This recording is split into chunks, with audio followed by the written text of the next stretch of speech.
Thank you.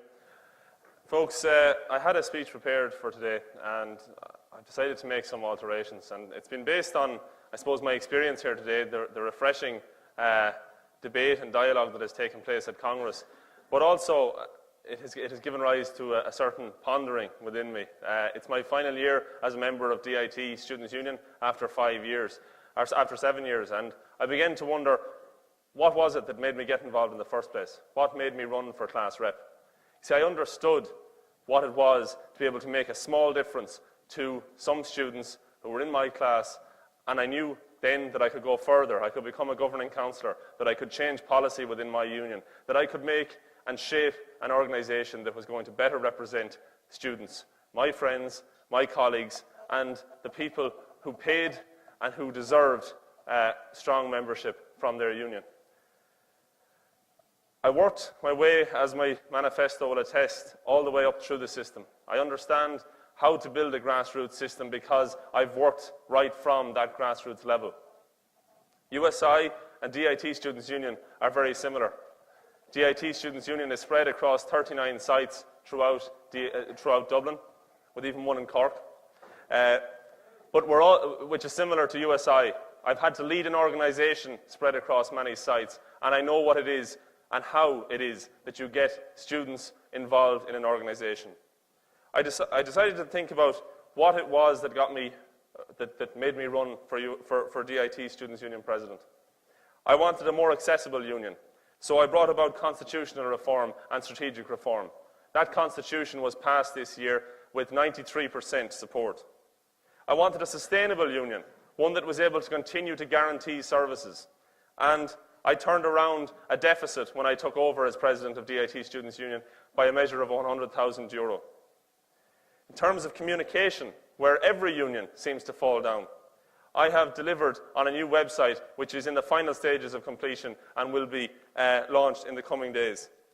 I have also established things like pop-up clinics, very similar to USI's efforts to be present in each students' union across the country. I know what it is to run an organisation which is spread across a geographical node. I know what it is to lead a team. I lead that team by consensus. I work them hard, and as you'll see, every one of them will be on the floor all day, all throughout Congress, because they know that they're sent home if not. That's the union that I believe in. A union that is strong, a union that, yes, has fun, and officers that, yes, have fun, but a union that delivers for its members. I don't want to see a situation where, when we're waiting for a debate here at Congress, certain delegates don't show up, and I'm making no secret of the fact. I find it insulting, but not to me, to the members who have paid for us to attend this Congress, who have paid, and many of them are critical. I look at the survey which took place in DIT Students' Union, which guided our position on the funding debate. 30-something percent, 32% of students believed that a student contribution was the best choice, and when transfers were applied, it came out on top. We, as a students' union, nationally, are afraid to deal with the larger issues. We're not communicating with our own members. We're failing to get them engaged in this debate, let alone the wider public. If we do not do that, how can we become this supreme lobbying machine? We need to ensure that, first of all, everyone in here gives a damn. Only by doing that can every one of us get out and get our students motivated and get our students informed so that, yes, they can take it back to their families and they can make a difference. This is all about collective power, and the President, while he is the figurehead and the spokesperson, is only guided by the membership. I want to build an organisation that is led by the membership and led by you. My manifesto clearly details how I intend... Thank you. 1 minute. Sorry, yeah.